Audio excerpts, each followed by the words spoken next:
नमस्कार दोस्तों, स्वागत है आप सभी का आपके अपने YouTube चैनल द वंसु वॉइस में। दोस्तों, अगर आप भी अपनी लाइफ में कुछ नया सीखने की चाहत रखते हैं तो इस चैनल को अभी सब्सक्राइब करें। तो चलिए आज की प्रस्तुति शुरू करते हैं। श्री शिवाय नमस्तुभ्यम, हर हर महादेव। कैसे हैं आप सब? देखिए, आज का यह वीडियो बहुत ही खास होने वाला है। आप सभी लोग जानते हैं कि 10 अगस्त 2024 यानी शनिवार के दिन श्रावण माह की षष्ठी तिथि पड़ रही है। और दोस्तों, कहा जाता है कि शनिवार का दिन शनिदेव का होता है और इस दिन किया गया 3 शमी पत्र और लौंग वाला उपाय कभी भी विफल नहीं जाता है। अगर आपने भी श्रावण महीने में ये उपाय नहीं किया है तो इस उपाय से चूकना मत दोस्तों, क्योंकि इसी दिन किया जाने वाला पंडित जी द्वारा बताया गया 3 शमी पत्र वाला उपाय आप लोगों को जरूर करना चाहिए। क्योंकि दोस्तों, ये एक ऐसा उपाय है जो कि इस उपाय को करने के बाद दोस्तों आपको फिर कोई और उपाय को करने की जरूरत नहीं है, क्योंकि सबसे बड़ा और सबसे नया ये उपाय पंडित जी ने अपनी अभी की शिव पुराण की कथा में ही बताया है। मैं जिस उपाय को आज हम आपको बहुत अच्छे से समझाने वाले हैं, इस वीडियो को देखने के बाद इस उपाय को समझने के लिए आपको कोई और वीडियो को देखने की जरूरत नहीं पड़ेगी। तो चलिए दोस्तों, उपाय को शुरू करते हैं। देखिए, यह दिन इतना खास होता है, इतना महत्वपूर्ण होता है। देखा गया है कभी कभी बड़े बड़े पूजा पाठ अनुष्ठान से जो मनोकामना पूर्ण नहीं होते, 10 अगस्त 2024 को शनिवार के दिन एक छोटे से उपाय करने से ही आपकी मनोकामना पूर्ण हो जाती है। और बहुत सारे लोगों ने इस उपाय को किया भी है और उनको इस उपाय को करने का फल भी जरूर मिला है। अगर आप लोग भी इस उपाय को शनिवार के दिन करना चाहते हैं तो आप इस उपाय को पहले अच्छे से समझ लेना, सुन लेना, उसके बाद करना। आपको इस उपाय का फल जरूर मिलेगा। और इस उपाय को कर लेने से आपके घर में चाहे किसी भी प्रकार की दुख और समस्या क्यों ना चल रही हो, चाहे आपको उसका कारण भी नहीं पता है कि भाई यह समस्या किस कारण से चल रही है, उसका कुछ भी कारण हो सकता है। जैसे पितर दोष हो सकता है या किसी भी तरह का मंगल दोष भी हो सकता है, और भी बहुत तरह के दोष होते हैं, कुछ भी हो सकता है। पर आपको इस उपाय को करने के लिए आपको अपने दोष को पता लगाने की भी जरूरत नहीं है।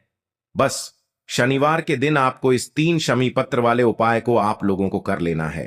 यह एक ऐसा उपाय है जिस उपाय को अगर किसी विशेष दिन पर किया जाए तो भाई उस विशेष दिन का जो है वह तो हमें मिलता ही मिलता है। पर हमने उस दिन पर इस शमी पत्र वाले उपाय को किया है तो हमें उससे भी बड़ा फल मिलता है, और फल बहुत जल्दी मिलता है, क्योंकि आप इस उपाय को बहुत ही बड़े और विशेष दिन पर कर रहे हो। क्योंकि दोस्तों, 10 अगस्त 2024 यानी कि शनिवार के दिन षष्ठी तिथि का बहुत ही ज्यादा बड़ा महत्व होता है। इसीलिए दोस्तों, आज की इस वीडियो में हम आप लोगों को 3 शमी पत्र वाला उपाय समझाएंगे, जिस उपाय को करने से अगर आपकी किसी भी प्रकार की मनोकामना है, किसी भी प्रकार की परेशानी है, सबसे ज्यादा समस्याएं आपके जीवन में ही हैं। अगर आपको धन प्राप्ति नहीं हो पा रहा है, रुपए पैसे की आपके घर में लगातार दिक्कत परेशानियां चलती चली आ रही हैं, आपका व्यापार, आपकी नौकरी अगर अच्छे से नहीं चल रहे हैं, जिसकी वजह से घर में लगातार आर्थिक समस्याएं बनी रहती हैं, घर का कोई ना कोई सदस्य अगर बीमार रहता है, आपस में एक दूसरे से लड़ाई झगड़ा होता रहता है, किसी की अगर बनती नहीं है, तो पूज्य गुरु जी ने कहा है कि जब आपके जीवन में ऐसी परिस्थितियां आ जाएं कि आप एक RS1 खर्च करने से पहले कई कई बार सोचने लगे हो, आपको धन प्राप्ति अगर नहीं हो पा रहा हो, तो आपको सिर्फ और सिर्फ 3 शमी पत्र से एक ऐसा विशेष उपाय करना है जो आपकी इन सारी समस्याओं को सिर्फ 7 दिन के अंदर ही समाप्त कर देगा। तो चलिए जानते हैं इन विशेष उपायों के बारे में। लेकिन उससे पहले, जो भी मेरे भाई मेरी प्यारी बहनें आज चैनल पर पहली बार आए हैं या मेरी आवाज आज पहली बार सुन रहे हैं, अगर आप भी महादेव के सच्चे भक्त हैं तो वीडियो को लाइक और चैनल को सब्सक्राइब जरूर कर लें और कमेंट बॉक्स में लिखे हर हर महादेव। अब देखो, बहुत सारे लोग प्रश्न करते हैं, हर एक उपाय को करते समय क्या हम इस उपाय को घर पर या मंदिर में कर सकते हैं? देखो, तो इस वाले उपाय को आप मंदिर में करोगे तो अच्छा रहेगा, घर पर नहीं करना है इस वाले उपाय को। उसके बाद में दोस्तों, जो अगला प्रश्न निकल कर आता है वो यह आता है इस उपाय को लेकर कि आखिर इस उपाय को हमें किस समय करना है, सुबह के समय करना है कि शाम के समय करना है? तो देखो, इस वाले उपाय को आप लोग सुबह के समय भी कर सकते हो और शाम के समय प्रदोष काल में भी कर सकते हो। अब अगर आप पूछो कि भाई साहब सबसे उत्तम समय कौन सा रहेगा इस शमी पत्र उपाय को करने का, तो हम आपसे बस यही कहेंगे कि इस उपाय को आप सुबह के समय करेंगे तो ज्यादा बेहतर होगा। बाकी अगर शाम के समय भी करेंगे तो भी अच्छा होगा, उसमें कोई भी दिक्कत वाली बात नहीं है। तो अब दोस्तों, जो अगली सबसे बड़ी और महत्वपूर्ण बात आती है वो यह आती है कि सुबह अगर हम उपाय को करेंगे तो हमें कितने बजे से लेकर कितने बजे तक के बीच में करना है, और शाम के समय प्रदोष काल में करेंगे तो हमें कितने बजे से लेकर कितने बजे के बीच में करना है। तो देखो, सुबह जितनी जल्दी हो सके आप उपाय को करने की कोशिश करना। बाकी अगर किसी कारणवश लेट भी हो जाओ, थोड़ी देर भी हो जाए, तो 10 या 11 बजे तक भी आप उपाय कर लेना, पर 12 बजे से ज्यादा देरी ना हो। ठीक है, इस बात का ध्यान रखना। उसके बाद में दोस्तों, अगर शाम के समय प्रदोष काल की बात करें, प्रदोष काल का जो समय है होता है वो शाम के 6 बजे से शुरू हो जाता है। मतलब शाम के 6 बजे से लेकर 7 बजे के बीच का जो समय होता है, ये समय प्रदोष काल का समय होता है। पर अभी जो मौसम चल रहा है, इस मौसम में जो है शाम बहुत देरी से होती है, तो आप इस उपाय को 7 या 8 बजे के बीच में भी कर सकते हो। मतलब शाम के 6 बजे से रात 8 बजे के बीच में आप कभी भी इस वाले उपाय को कर सकते हो, उसमें कोई भी दिक्कत वाली बात नहीं है। परंतु शनिवार के दिन कोशिश करना कि समय के अंतर्गत ही कर लो। किसी कारणवश ना कर पाओ तो थोड़ा देरी से भी कर सकते हो, आपको उपाय का फल जरूर मिलेगा। तो चलिए बढ़ते हैं उपाय की ओर।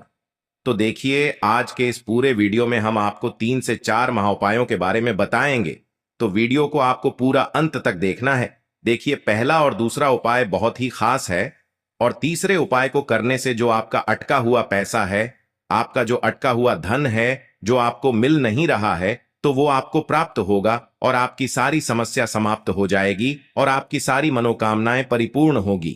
तो चलिए सबसे पहले हम जान लेते हैं पूज्य गुरुजी द्वारा बताए गए पहले महाउपाय के बारे में। इस उपाय के लिए सबसे पहले तो आपको मात्र 3 शमी पत्र लेने होंगे। इसी के साथ में आपको मात्र थोड़ा सा शहद लेना है। शहद आप मात्र 1 चम्मच या फिर उससे भी कम लें, और इसी के साथ में आपको मात्र एक तांबे के पात्र के अंदर अपने घर से शुद्ध जल लेना है।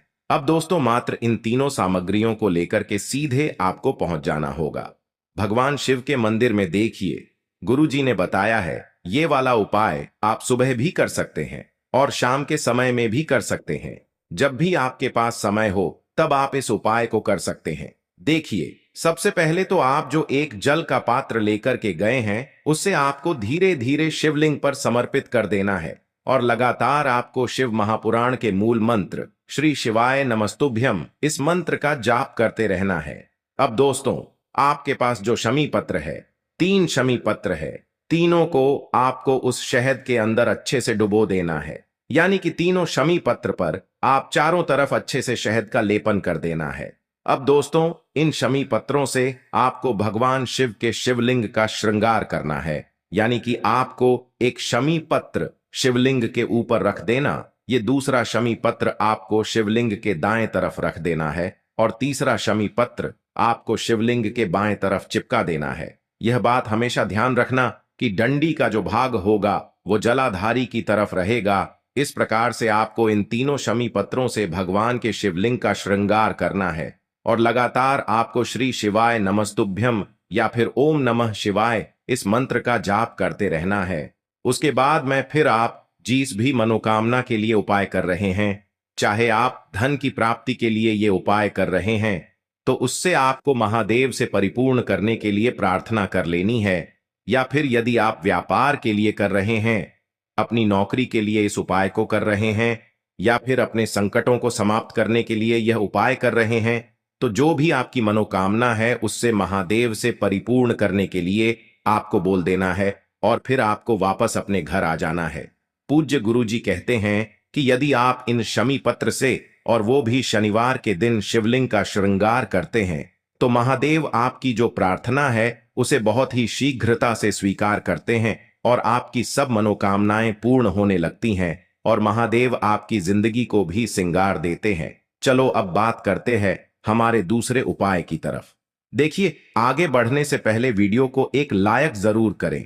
देखो, इस उपाय को करने के लिए सबसे पहले तो आपको 2 मिट्टी के दीपक लेने होंगे। अगर आपके पास मिट्टी के दीपक नहीं है तो आप आटे के दीपक भी तैयार कर सकते हैं, परंतु कोशिश करना कि मिट्टी के दीपक आपको मिल जाए। ठीक है, देखिए, अब मिट्टी के दीपक जब भी आप ले रहे हो तो आपको एक बात का विशेष रूप से ध्यान रखना है कि मिट्टी के जो दीपक है वो कहीं से भी टूटे हुए या फिर खंडित नहीं होने चाहिए। देखो, आपको विशेष ध्यान रखना है कि आपको खंडित दीपक नहीं लेना है। इसी के साथ में आपको लेना होगा शुद्ध देसी गाय का घी। अब देखो, गाय माता का यदि आपको घी प्राप्त हो जाता है तो वही आपको ले लेना है। अगर आपको गाय का घी नहीं मिलता है, कोई भी देशी घी आप इस्तेमाल कर सकते हो। देखिए, अब आपको क्या करना है, आपको 2 चम्मच शुद्ध घी लेना है। क्योंकि आप 2 दीपक ले रहे हैं तो आपको 2 चम्मच शुद्ध घी लेना है। देखिए, घी से दीपक प्रज्वलित करने से हमारे जीवन की जो संकट है, कष्ट है और बाधाएं हैं, वह सभी दूर होती हैं और नकारात्मक ऊर्जा घर से बाहर जाती है। और घी से दीपक प्रज्वलित करने से बहुत अधिक लाभ होता है। और इसी के साथ में आपको लेनी होगी गोल बाती। आपको मात्र 2 गोल बाती लेनी होगी। गोल बाती का दीपक प्रज्वलित करने से माता लक्ष्मी बहुत अधिक प्रसन्न होती है, जिससे आपके धन में वृद्धि होती है। और इसी के साथ में आपको लेनी होगी 2 लौंग। देखो, अब लौंग जो है हमारे जीवन के सारे संकटों और कष्टों को दूर करती है, तो इसीलिए आपको मात्र 2 फूल वाली लौंग लेनी है। अब ये सभी सामग्री लेने के बाद इन सभी सामग्रियों को लेकर के आपको पहुंच जाना है पीपल के वृक्ष के वहां पर, क्योंकि इस दिन दीपक को पीपल के वृक्ष की जड़ में दीपक प्रज्वलित करना बहुत ही विशेष बताया है, खासकर शनिवार के दिन। तो कैसे करना है, चलिए जानते हैं। पूज्य गुरु जी कहते हैं कि जो भी व्यक्ति पीपल के वृक्ष से कोई भी उपाय करता है तो उसके जीवन में कभी भी धन की समस्या उत्पन्न नहीं होती है। देखिए, पूज्य गुरु जी ने बताया है आपको ऐसे पीपल के वृक्ष के नीचे इस उपाय को करना है जो थोड़ा बड़ा वृक्ष हो और उसकी छाया आपके ऊपर पड़नी चाहिए, और पीपल की जड़ में आपको ये उपाय करना है। अब सबसे पहले तो आपको अपना जो मुख है उत्तर दिशा की ओर रख करके खड़े हो जाना है। उत्तर दिशा जो है वो माता लक्ष्मी और भगवान विष्णु की मानी गई है, जिनकी कृपा से हमें धन की प्राप्ति होती है और आर्थिक तंगी से हमें छुटकारा मिलता है। तो सबसे पहले तो आपके पास में जो 2 दीपक हैं उन्हें आपको पीपल के वृक्ष की जड़ के पास में रख देना है। अब दोस्तों, इन दोनों दीपक में आपको 1-1 चम्मच घी डाल देना है। उसके बाद आपको दोनों दीपक में 1-1 गोलबाती को डाल देना है। इसके बाद आपको पीपलेश्वर महादेव का नाम लेकर के और अपनी नाम और गोत्र को बोल करके दोनों दीपक को आपको प्रज्वलित कर देना है। उसके बाद जो आपके पास 2 लौंग हैं उनमें से आपको 1 लौंग को अपने सीधे हाथ में रखना है, और जो दीपक है पहला दीपक, उसके ऊपर से आपको पहले लौंग को 11 बार घुमाना है। देखिए, यदि आप 11 बार घुमा रहे हैं तो आपको 11 बार ओम महालक्ष्मी नमः इस मंत्र का जाप कर लेना है, और आपको अपना नाम और गोत्र को बोल करके आपको धन की प्राप्ति हो, धन की जितनी भी समस्याएं हैं वह सभी दूर हो, ऐसे आपको प्रार्थना कर लेनी है। और ये जो पहली लौंग है इसे आपको दीपक के अंदर डाल देना है। अब इसके बाद आपको दूसरी लौंग को भी लेना है और बाएं वाले दीपक के ऊपर से भी आपको इससे लौंग को 11 बार घुमा देना है, और 11 बार आपको ओम नमो भगवते वासुदेवाय नमः इस मंत्र का जाप कर लेना है। उसके बाद इस जलते हुए दीपक, मैं आपको अपना नाम और अपनी गोत्र को बोल करके इस जलते हुए दीपक में ये लौंग आपको डाल देनी है। देखिए, पूज्य गुरु जी कहते हैं कि जो भी व्यक्ति इस उपाय को सावन मास की शनिवार की षष्ठी तिथि पर कर लेता है उसके जीवन में कभी भी धन से जुड़ी समस्या उत्पन्न नहीं होती है। उसका जो सोया हुआ भाग्य है वह चमक उठता है और धन की देवी माता लक्ष्मी की प्राप्ति होती है।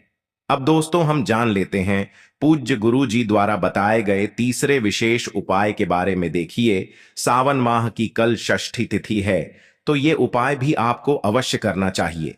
देखिए, यदि आप चाहते हैं कि आपके जीवन में चारों दिशाओं से धन की कोई भी कमी न हो, यानी कि आपके जीवन में चारों दिशाओं से धन के जो स्रोत है वो बंद ना हो और चारों दिशाओं से आपके घर में, आपके जीवन में धन आए, तो आपको आज के दिन ये उपाय करना चाहिए। आज के दिन पीपल के वृक्ष में भगवान विष्णु और माता लक्ष्मी का निवास होता है। पीपल के वृक्ष में देखिए, आपको एक चौमुखी दीपक लेना है।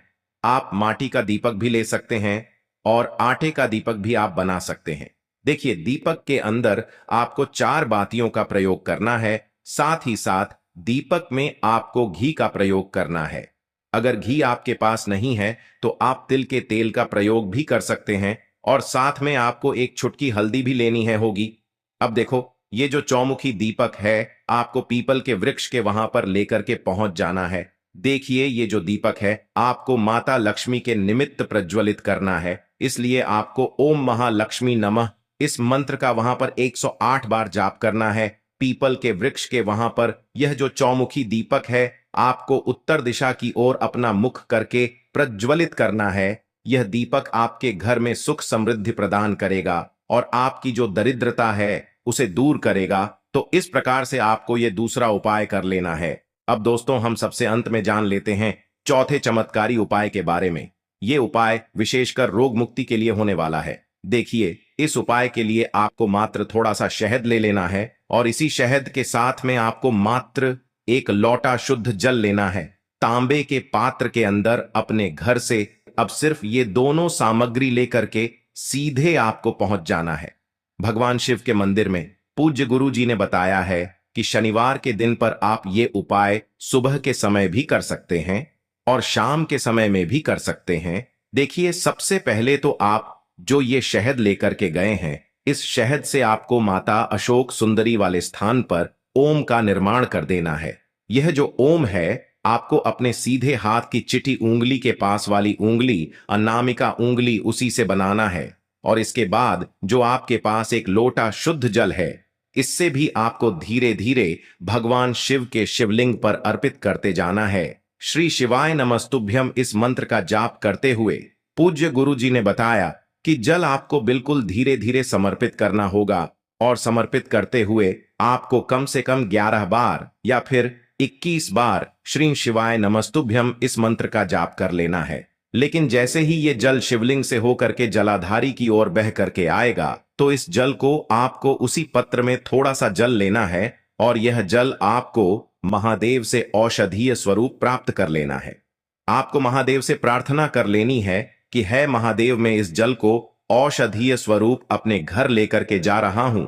मेरे परिवार के सदस्यों के शरीर में बीमारी हो चुकी है, उस बीमारी को ठीक करने के लिए आप इस जल को औषधीय स्वरूप बना दीजिए। इस प्रकार से प्रार्थना करते हुए यह जल आपको अपने घर लेकर के आ जाना है। अब दोस्तों, इस जल का आपको उस व्यक्ति को आचमन करवाना है जो व्यक्ति बहुत अधिक बीमार है, यानी कि थोड़ा थोड़ा जल आपको उस व्यक्ति को आचमन करवा देना है। पूज्य गुरु जी ने बताया है कि जो भी व्यक्ति इस जल का आचमन कर लेता है उसका सभी रोग और बीमारी दूर हो जाती है। तो दोस्तों, इस वीडियो में हमने पूज्य गुरु जी द्वारा बताए गए 3 महा उपाय बताए हैं जो आपको अवश्य करने हैं। आशा है आज की प्रस्तुति में बताई जानकारी आपको अच्छे से समझ आ गई होगी। प्लीज हमारे चैनल द वंसु वॉइस को सब्सक्राइब करें। धन्यवाद।